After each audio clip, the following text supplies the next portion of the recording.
New York City's, it's time for the Bucks to stop somewhere. We think it's going to be Brooklyn. I brought my man, Bam, and a special guest from when we started the show, my other guy, Los. Let's talk basketball.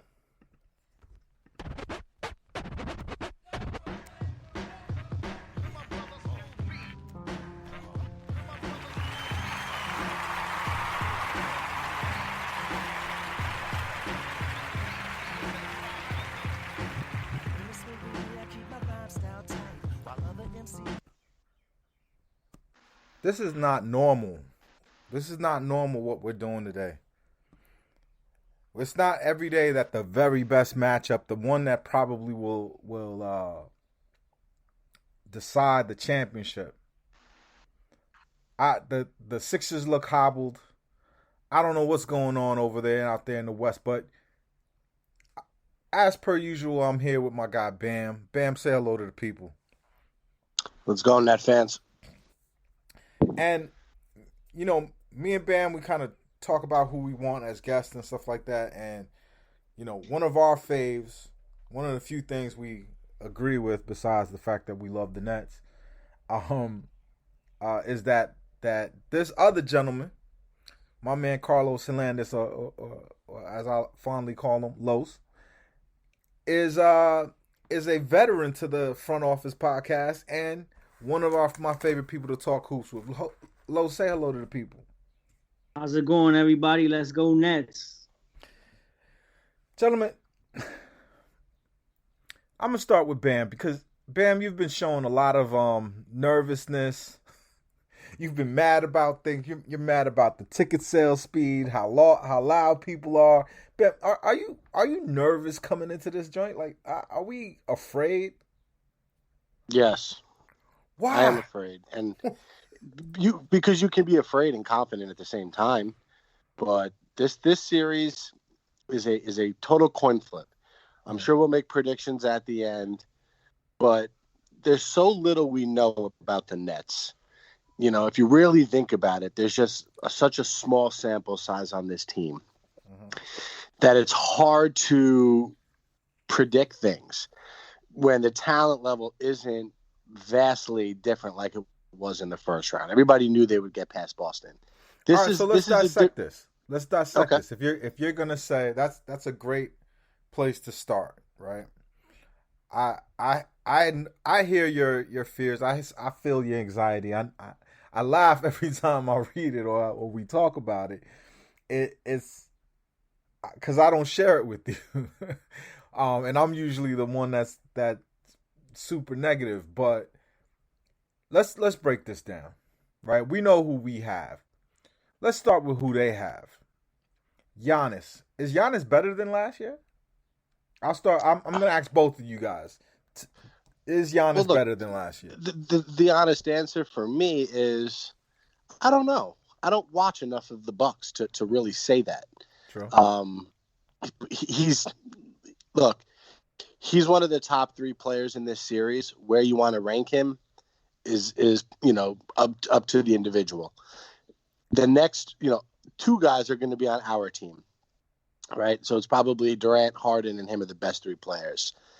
And then after that, you start looking at who the best players in the series are. Most of them are going to be on the Bucks.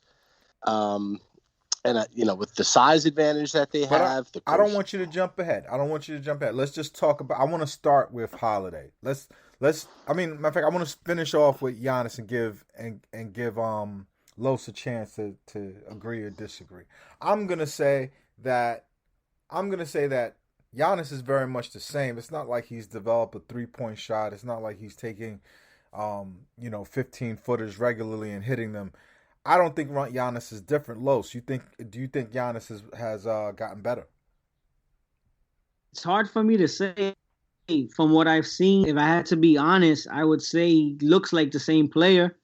There's the things that we expected him to get better at and are afraid of doing, I have yet to see in the playoff.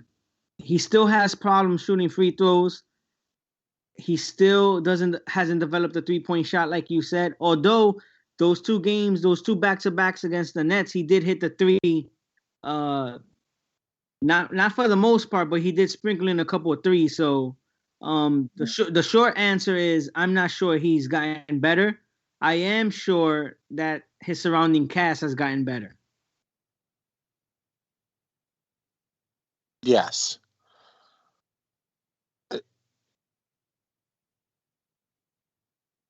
Yes. Is he better than if so both of you agree he's better than Kyrie? Then let's matter of fact, is he better than Harden? Be No. as unbiased as you can. No. Los, I agree with Bam. I would take Harden over him. Okay. Is he better than Kevin Durant? Maybe. Los? In his own way, yeah. In his own way, maybe he might be. I think Kevin Durant is the best player in the series, so I'm gonna say no. I would say like this with when you compare Kevin Durant and him. Kevin Durant has less to do than he does. But Giannis is gonna grab more rebounds, be more physical, score more points, but I don't think he could hit a clutch shot. I don't think he could finish a game. I think Giannis is gonna have a lot of hard time against us in the fourth quarter. And the thing, like I would put Kevin Durant above him. All right, so then let's move down a tier. Would you guys agree that Drew Holiday is the best player on the second best player on the Bucks? No. Yeah, I would say yeah, just because of his two-way ability. I still think Middleton is better than him. It's close in my opinion, but I think Middleton is their second best player. Let's use Drew Holiday. Is Drew Holiday better than any of our big three? No. No. All right. And then so I guess because of how close Middleton and Drew Holiday is, Middleton is not on par. Middleton's not even in the same tier as our big three, and I don't think Drew Holiday is in the same tier, is he? No, but I don't like the way. This isn't how basketball works, though. No. I understand I know exactly what you're going to say, but if you're talking about the basketball is played 5-on-5, right? If you're talking about there's 3 slots on each side of the team that you're going to depend on as the main pushing parts of your team. Some people, do that with 5 people, some people do that with 2, some people do it with 1. All I'm saying is if we're measuring the total of the sum of all of these components, their big 3 versus our big 3, it's not close, right? Now let's start to compare the other parts, right? Like let's not just you can't compare Brook Lopez to any of those 3, but you can say, all right, they've got Brook Lopez, we've got Blake Griffin. So I don't mean to cut you off, but I think I know what Bam was talking about. I agree with if you're gonna put, let's say, the top 4 or 5 players in this series, I think we would have 3 of the 5, but I think 6 through 10 you'll get a couple of bucks in a row. So I think it evens itself out overall, but we're just the top heavy team. Bam, you wanna finish your point? Right. So yes, I agree. He's basically summing up my thoughts, and I think there's also a big gap in between the depths of the two teams, especially with Green out. And I don't believe for a second that he's back in either of the first 2 games here. And we're throwing a second round pick out there who's 22 years old, who has very little experience. He's physically weak. Blake Griffin, big difference between the regular season and playoffs. He did not really make any type of impact. The 22-year-old you're talking about, are you talking about Nick Claxton? Claxton, yeah. He's not going to start, though, you don't think? No, but he's going to be playing. And, maybe. I guess we'll see if he's going to play or not. the depth is just a serious concern of mine. And, a line you like to use is styles make fights. And right. they're like Rocky Balboa. They're bringing the southpaw, and we're the pretty boy Apollo Creed. And I feel like we're going to get punched in the mouth here. And I don't think we have anything to counter that. We're going to bring skill to the table. They're going to bring power and muck. And it's going to be interesting to see which prevails here. So I'm going to push back on what you guys think. I think that when you start looking at the other components, I think Joe Harris is the best shooter is a better shooter than everybody that they have on their team. Middleton is very, very good. He's long, he's taller, he can get that shot off, but Joe Harris is shooting that shot, wide open all alone. I don't think that there's much separating Blake Griffin, even though Blake Griffin has looked totally out of sorts in the playoffs so far. I believe that had to do with Brad Stevens, doing some really unorthodox stuff. But against the Bucks, I think Blake will look a lot better than he did with against Boston. Boston was just running around all over the place. They didn't really have a true center, and so Blake didn't know where to be. I just don't. I look at the full structure of the Bucks team, and they don't have DiVincenzo, right? DiVincenzo is out, right? Well, is that the name of the kid? That's correct. Yeah, so DiVincenzo's out. He's out, and I think that's a big miss for them. I just think that the pieces that we have, based off of that last game, I was surprised at how competitive the last two. Matter of fact, even though we lost, the ultimate kryptonite for the Bucks is Harden, and we kept it close without having Harden, and they had to have like miracle performances to beat us. I think it's a lot like the Knicks in Atlanta, in the sense that the Knicks swept Atlanta for the season, but when it really came down to it, and when people could just sit down and just focus in on what they need to take away, I just think the Nets have way too much firepower for them. I think and I think everything that the Nets do kind of counteracts what they do very well. Well, I'll pose you a question. Mm-hmm. How are we going to guard them if we're switching? It's impossible. Now that I can't argue with. How do we stop them? We know we're going to get beat on the glass, right? Because it's happened to us all season, virtually regardless of opponent.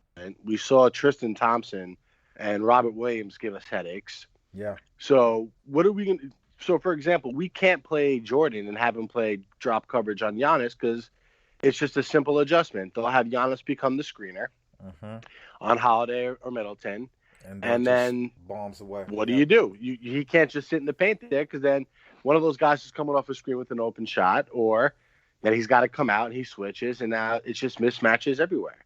So we are going to score, right? But I don't see how the biggest problem and the biggest fear for me is that we're going to have to outshoot them from three by a pretty significant margin, because they're going to take more free throws and they're going to get more total attempts from the field, because they're going to get a lot more offensive rebounds than we are. So, and that's where my fear in the series comes in, is how do we do anything physically with them when we're undersized, and if we play the one guy that we have with size, it's going to be a problem on another level where we can no longer switch and play that style of defense. Those are the questions I don't know how to answer. The switching really kills me. Like that is the part of this whole thing that kind of depresses me, because the kryptonite for Giannis is the zone. And the Nets are more concerned with taking away other teams' three-point shots. The switching that they do is because they want to take away other team's three-point shots, and then they want to just go on the other end and be more efficient and score better. I don't like it either. Los, is there any reason to feel positive about that defense? If not, trash it. Switching? No, there really isn't, and it's like, just like you said, the Nets are just gonna have to outscore them. And I know a lot of fans that I've spoken to feel confident that we're gonna do that. I'm not as confident, and it doesn't mean that I'm not confident in the team. I just think that the Bucks style of playing is gonna wear the team down, wear